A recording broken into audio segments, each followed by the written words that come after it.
خوازم بری ایریش یعنی دم بری ایریش کو دست بکه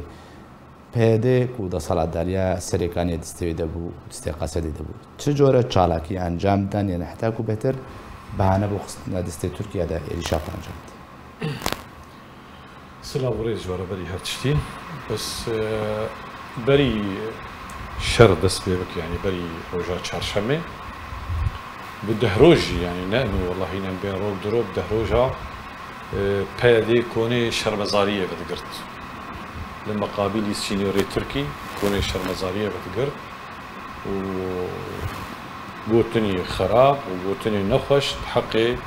حكومتها تركي وآلات تركي ده وسروكي تركي دكرن خلق جدربيسية تاني جعامودة تاني جي حسيشة تاني سياراج بو بنوان كونا كوني شرمزارية چتكر سريكانيا آما وجناب هنا سكا تريني هاي دور تامانا يعني او خلقية تركي نمجي خلقية سورين او اعتبار دبن خلقية تركي ام كردي سورين لدچون كوني خل السر سينور بدقرتن يعني اورتاوان وسينور قلكي هندك وبأو جهازي خوي ضخم يعني قوتن دقوتن تحقي وانا يعني مناسكر انه هر دره روش خراب دبي بري تشاروجا الشر قاعدة امريكي المختلي هبو قندكي دربي سريك عن شوي 5 كيلومتر او قاعدة وقتها راكرن جيخر ابو ما قشا خن مناسكر انه طالما قاعدة أمريكي شو فهو درب المكان يعني خلكي خست يعني بري شرب حفتيكي وسيروجا وبشاروجا آلاوي خدرخ غرادي خدرخن سياري خدرخن بري خدرخن دكاني خوالا بكن لي بيادي ندهش تآلاف دركبه وتغراد جندري مالا وجنبح دكانا دركبه باش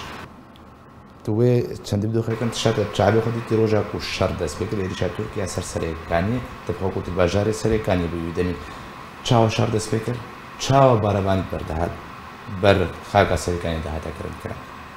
روجا چهارشنبه جسبه ده خیابو ایرو المخیل روش خراب از بیم سر روشا خی مالباتی من بابو دایکامه هی معوقن بله و بیرکامو کچکام هی مكرنا كربابي مدرنا كدربه مخست اسبيركا خو كشكا خو بشينم قامشلو واز البربابي خو جاخو ساعات يازدو نيف بيركا خو كشكا خو اني قراجا سري كاني ازون بشينم قامشلو بله شرباني يفكي قراج طوقان دبون جبرغو خلق حسكي تانين ديسا مسيراكي تشيكن دوي روجي دوي لحظه دجي چندتاکی بیره کامرا بو دو قطعه سه قطعه و کچکاوی بون زیده ویتن ان سلاح جمع هی بام درخن و نه پره جمع هی ام درخن ما بزور نيف ساعات زيدي نيف ساعات منوان برهف دو دايستنتي حياك شرفان چند تبري غرفاكي فتشان لانه تشكتي تني چينابه تج باجار سري كاني تدركب وتغرادي خب خرب چيناب ابري كويريش طبعا بري ايري ساعات 11 ونيف بله بيركام تشو ساعات 4 ونيف ايريش دست بيكر ايريشك بفروكا حيا 5 ونيف دوي ايريشه ده طياري تركا لنقطة ايجو لجموان محدد ليتخصني يعني قالك مراكزي واني عسكري وقالك دبستان مدرسة يعني وقت مدرسة كيلا كامة جير بين مدرسة الشهيد محمود شيخ محمود قذيفة لك جبرقو كش كامل تشوليت خند او مدرسة خندق جيتت كولابون ودولاب جيتت داني يعني واتا كاك مهدي بل قصدا دبستان وكان عبندن لشكري كاتانين قلت بجي عند ما دم شاگرد جيت ده هو شاگرد جيت شون وان كاري خوي خندقه ودولاب اذكرت خص المدرسة نبس وا قالك زارو كيما كتن او غولي واني ايه مادات بترولي اني بون ابي فول بون زاتشي او تي شوطان دخانك قالك زارو كيما كتن وي وريتيجي يعني وقتها الساعه 4 ونيف حياه 5 المخستن بطياره بشتي 5 ونيف هدوء اكتشيبو كستنا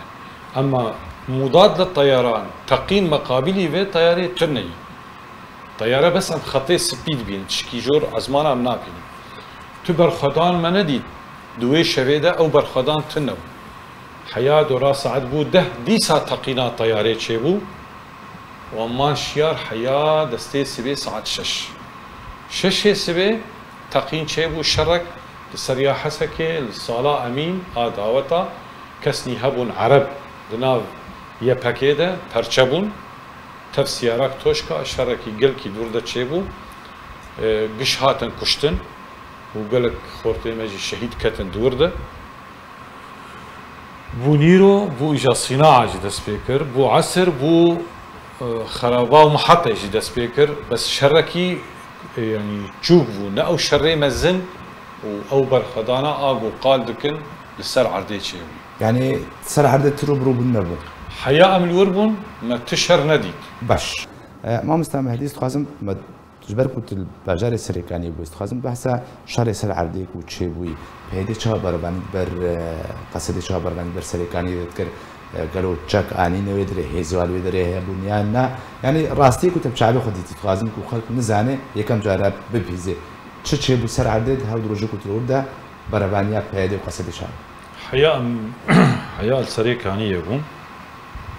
تبرافاني تنا تشهر سر عردي تنا بل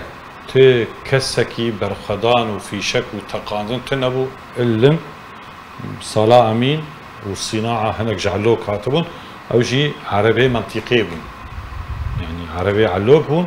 وشري صلاة أمين جي عربي منطقي بون أو قندي دوري سريكاني بون شر و يعني برابري هف سر عردي تنبو حياة أمل وربون بشتي ام هاتن تشيبو منظام باشا او خلقك ومالك دفجت بردان شو مالات هات يعني تشاوا اگر زاني الجنب امانه از بنقلين ساعات ششوني حفت بو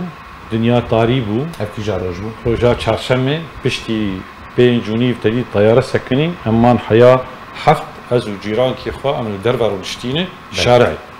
ام دوي شارعي ده سي شارعه ام حفظه خورت مابون للامانه حفظه خورت امرو نشتيبون دنيا تاري بو قرموا بعينا دريا رابو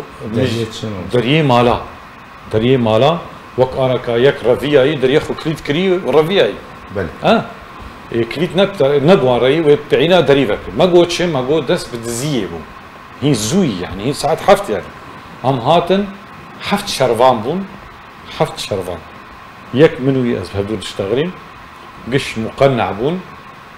مقو اف دري اي مالامت كامنه تشت خازن قومي درباس من جبوهم دركه من جور مضاد للطيران دينن هم شريك مقو يعني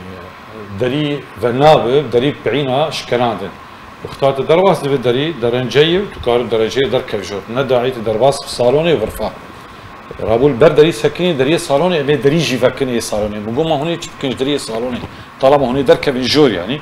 قلنا امي دول جور بن ومي تشار هندربن امي بهنا خضر خن يعني بالرشاشه لبردري سكني قفلات دريش كلام ودربا سكون هندر هاو البرش عليهم هالشيء بوي برمن شيء ودبالا متكامده از بلاي متكا خرج تغريم هند هندري سريك هاي دبو مقو كتن مالاوه جوز انا كاتم اهم شيء لابتوبك دهندر هي خصوصياتي خامتي دي وقتها هاتن لابتوب هاتن جمع جو افش ملامت كاتي مو لابتوب دارما بس دهي مالا وافقون يعني مالا وقتها انا كاز بزور تشكي خو زاروكي خبر رفينا فتشد في مالد ماي اسنا باورن فقر يعني تعرف ايش ما بسبب بالداخل يعني ترى كانت يعني درفتك وجبه هالمطك تزيج كسر دربنا تيواتي بخدي از نكارم از جزم بكم انه مسألة دزية بس انسان هر شيء خراب شيء وباش شيء بس توري بشتي خلق دركه تدري خلقي بشكي